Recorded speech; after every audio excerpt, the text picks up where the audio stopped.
Dans cette vidéo, je vais te parler des erreurs que tu ne dois pas commettre par rapport à la douane. Les choses que tu dois savoir pour que tu ne te retrouves pas avec des choses à payer, avec des grosses amendes. On doit s'informer si on ne veut pas avoir de mauvaises surprises. Alors si vous aussi vous importez de la marchandise depuis la Chine ou depuis un pays hors de l'Union européenne, cette vidéo est faite pour vous. Restez bien jusqu'à la fin. À tout de suite.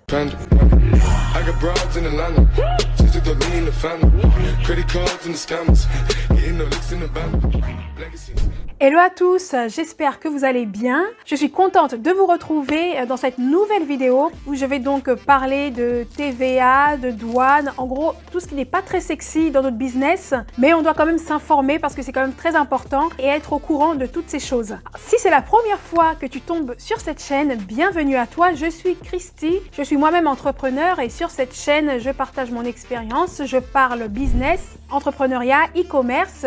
Je partage avec vous tout ce dont j'aurais aimé apprendre lorsque j'ai débuté. Alors si le contenu te plaît, n'hésite surtout pas à t'abonner et à activer la petite cloche de notification afin de ne rater aucune vidéo. Alors vous avez été très nombreux à me demander pourquoi est-ce que j'ai des frais, des taxes qui apparaissent lorsque je commande sur Alibaba, lorsque j'importe depuis la Chine.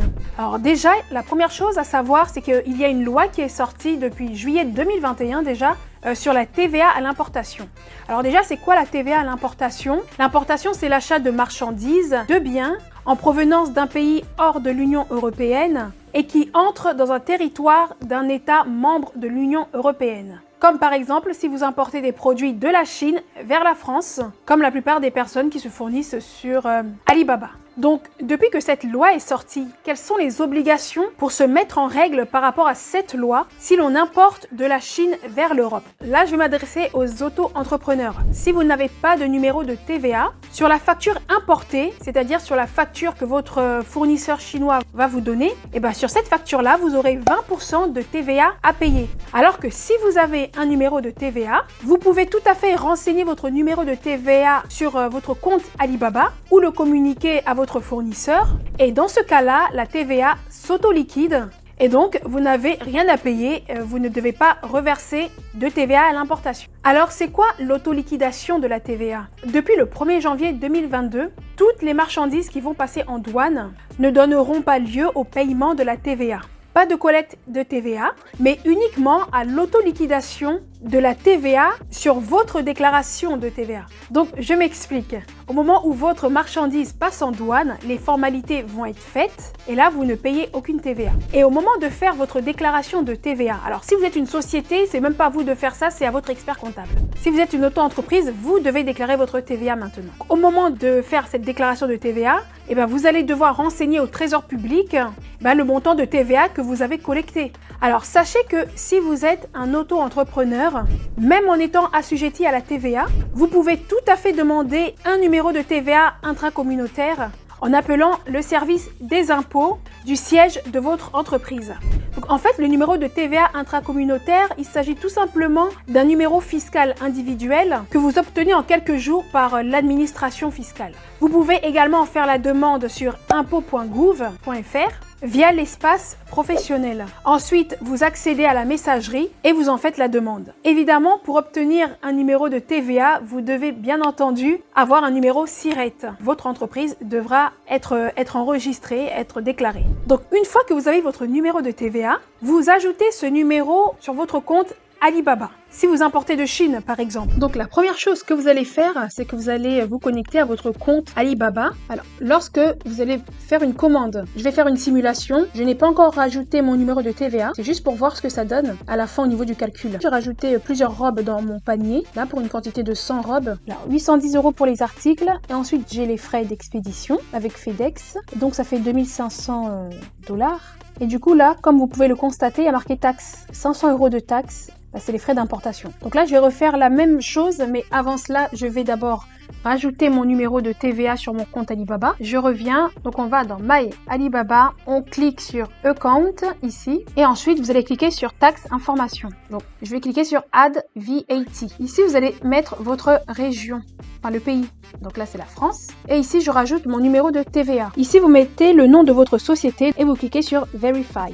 Une fois que ça c'est fait, vous refaites votre commande. Donc, j'ai choisi les mêmes articles que tout à l'heure. Pour la même quantité, c'était 100. J'ajoute au panier, je mets Start Order. Donc là, on a le même total que tout à l'heure. On a les produits à 810 $. Ensuite, on a les frais de livraison. Comme vous pouvez le remarquer, on n'a plus la fameuse taxe. Parce que justement, j'ai rajouté mon numéro de TVA. Et par contre, on a les frais de transaction. Ça, c'est normal parce qu'en fait, vu que eux, ils vendent en dollars et que moi, je transforme ça en euros. Donc forcément, 1 $, c'est égal à 0,99 €. Donc forcément, là, il y a 75 € de frais de transaction. Voilà. Mais ça n'a rien à voir avec la TVA. Ça, c'est juste pour échanger la monnaie, quoi, de dollars en euros. Donc là, c'est juste pour vous faire montrer que si vous ne mettez pas votre numéro de TVA, vous aurez la taxe à l'importation à payer.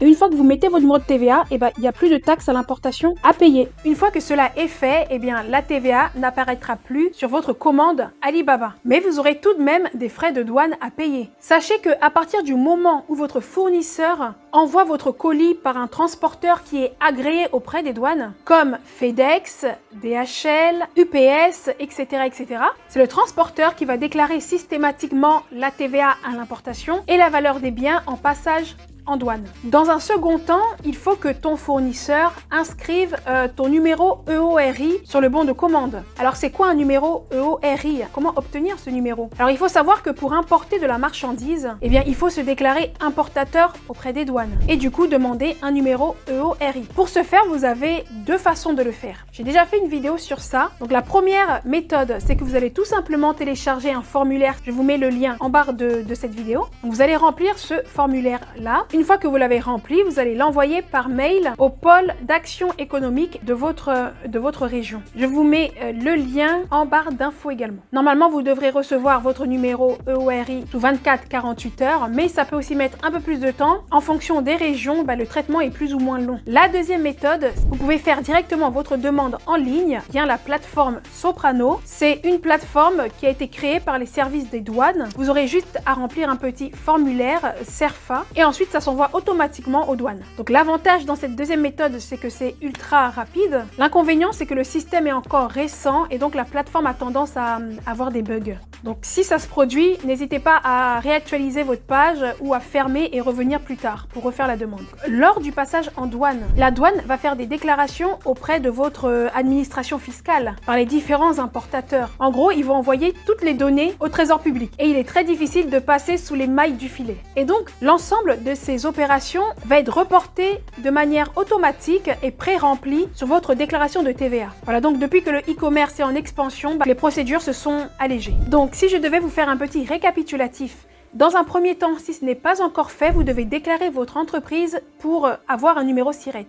Ensuite, vous faites la demande d'un numéro TVA, même si vous êtes auto-entrepreneur et que vous n'avez même pas encore atteint le seuil. Ensuite, vous faites la demande d'un numéro EORI si vous êtes importateur, si vous importez des produits venant de l'étranger. Une fois que vous avez tous ces numéros-là, vous les rajoutez dans votre compte Alibaba, où vous donnez le numéro de TVA à votre fournisseur et au moment de la commande, dites bien au fournisseur de noter votre numéro EORI pour le bon de commande. Et ensuite, tout est OK pour vous. Et pour finir, n'oubliez pas de faire votre déclaration de TVA mensuelle ou annuelle en déclarant bien la TVA collectée. Alors, quelles sont les conséquences de cette loi dans votre business? Déjà, il faut savoir que en temps normal, Stripe et PayPal sont assez carrés, assez chiants parfois. Et là, avec cette loi, ils seront encore 2 fois plus stricts. Beaucoup plus de contrôle, beaucoup plus de blocage s'ils ont des doutes. Alors, quelles sont les solutions si vous ne voulez plus vraiment vous casser la tête avec ces lois, TVA, douane, etc. Alors, moi, je pense que la première chose à faire, déjà, si tu achètes en Chine, si vous avez du capital, d'avoir un plus gros stock. Comme ça vous évitera d'avoir à payer des frais de douane, etc.